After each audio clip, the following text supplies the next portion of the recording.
In this lesson, we're going to take what we know about quadratic functions and pull it all together and apply it to something that is a real life example.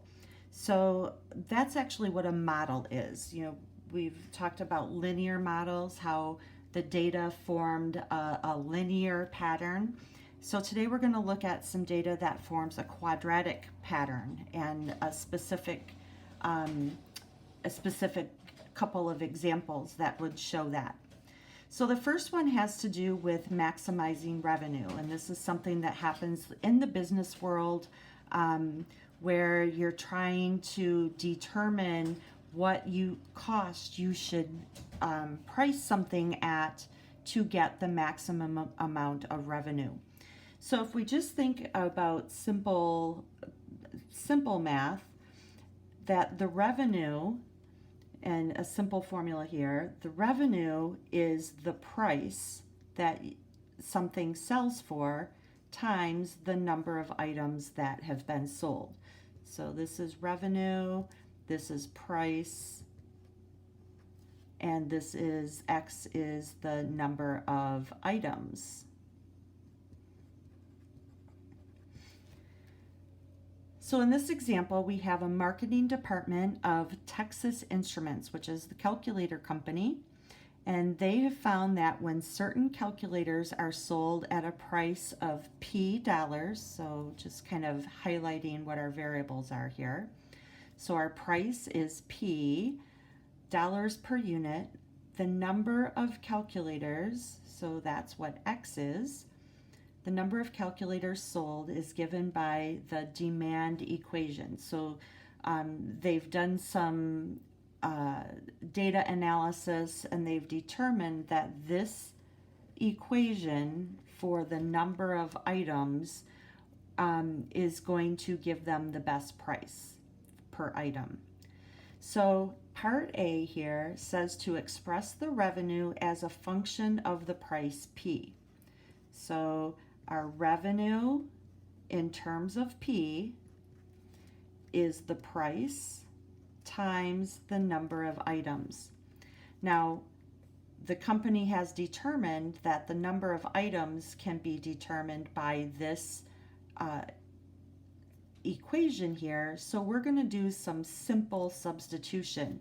So we're going to replace what X equals for X. So the revenue in terms of the price equals P times 21,000 minus 150P. And if I do some substitution here, I have 21,000 P minus 150P squared. And if I put this in order of descending exponents, so we look at it more in standard form, I have the equation negative 150 P squared plus 21,000 P. So this is a quadratic equation, and we are looking. So this is the equation in terms of the price. So this is what they're asking for in part A. In part B, they're asking for the maximum price. Now, if we think about this quadratic equation, because it's negative, it's going to point down. So I'm just going to make a little example of a graph here. So it's going to point down, and at the top here is where the maximum price is going to be. This is our max. Okay? And that's going to occur at the vertex. So whenever we're finding a maximum or a minimum, we need to find the vertex. So the x coordinate of the vertex is going to be minus b over 2a. So I'm going to take my equation in standard form. So here's my a value, here's my b value. I'm going to have minus 21,000 over 2 times negative 150. So this would be negative 300 on the bottom. So negative 21,000 divided by negative 300 is positive 70. And that represents the max price. So this is the maximum price of our calculator. And it also asks us to find the maximum revenue. Okay, so if I think about in my vertex, the x-coordinate is the price, and the y-coordinate is the revenue. So at the maximum, at that vertex point, the price is $70, and to find the revenue, we need to take this $70 and plug it back into our function. Okay, so I'm going to find negative 150 times 70 squared plus 21,000 times 70. So if you take a calculator and you do all those calculations, you're going to get $735,000. And this would be the maximum revenue. So 735,000.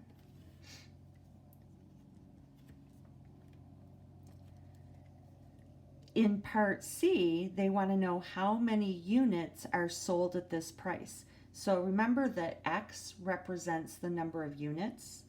And if we look back at this equation, we can find out how many calculators we need to sell to get this maximum value. So in part C, we're going to replace 70 as our price in for P. So X is going to be 21,000 minus 150 times 70. And this is going to tell us the number of items we have to sell to get that price. And if I do the calculations, I need 10,500 units.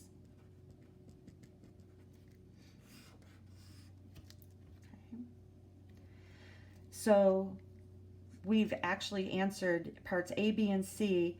I'm going to not graph the function right now, and I don't think that you need to do that right now, but if you are interested in what the graph would look like, I would take out Desmos and I would plug in negative 150 x squared plus 21,000 x, and it will give you a graph, and you can actually touch on the maximum value and you will see that the price is $70. That will give us a maximum revenue of $735,000. So the next example has to do with maximizing area. And here it gives us an example of a farmer having 2,000 yards of fence. So that's a length of fence that he has to enclose a rectangular field. So anytime I'm working with some kind of described shape, I always draw a picture. So I know that in this rectangle, this is the length and this is the width. And I want to find the maximum area, the most area, with 2,000 yards of fence.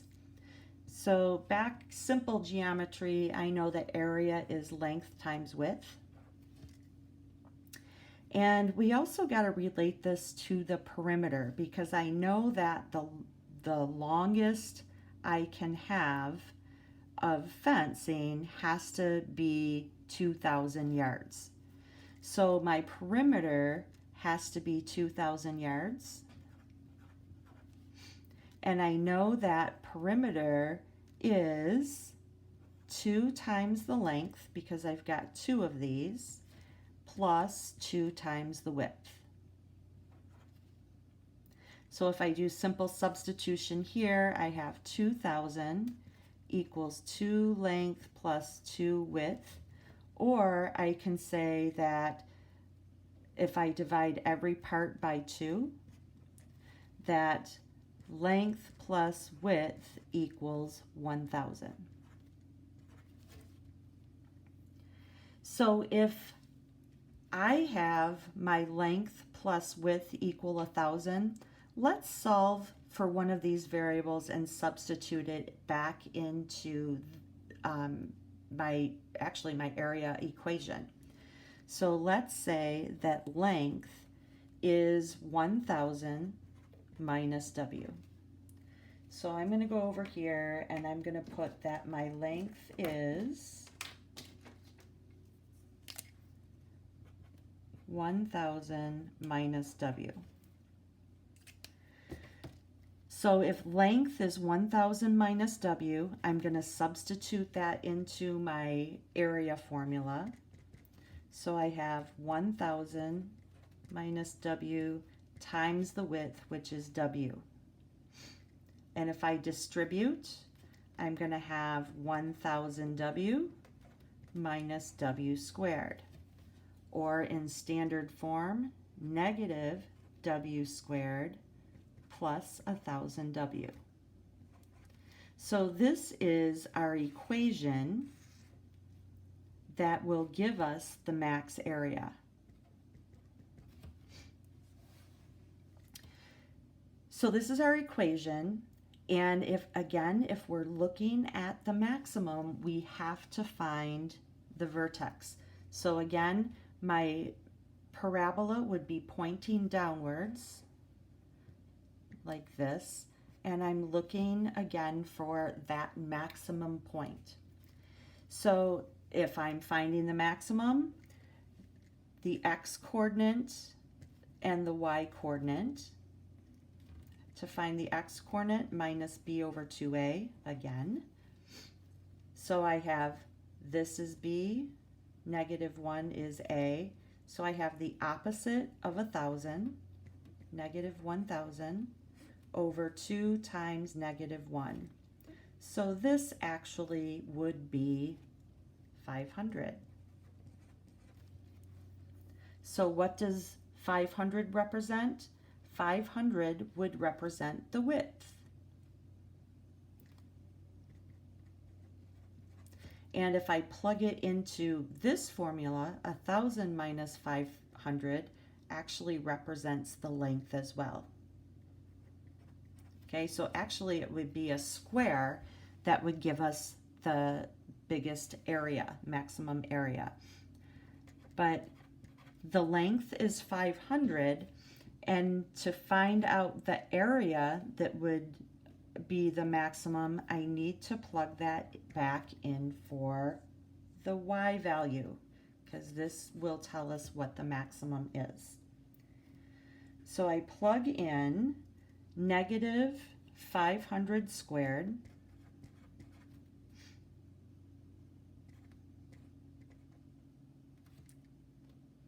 plus 1,000 times W. And if I do this calculation, 500 squared, make that negative, and then add 1,000 times W, which is 500. I forgot to substitute that in. Those calculations would give us a maximum area of 250,000 square feet, or square yards.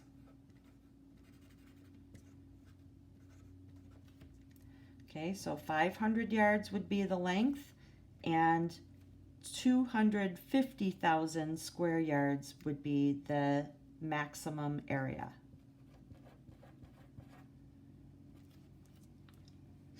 Okay, so that would actually answer the question. So what are the dimensions of the rectangle? The dimensions of the rectangle would be 500 by 500.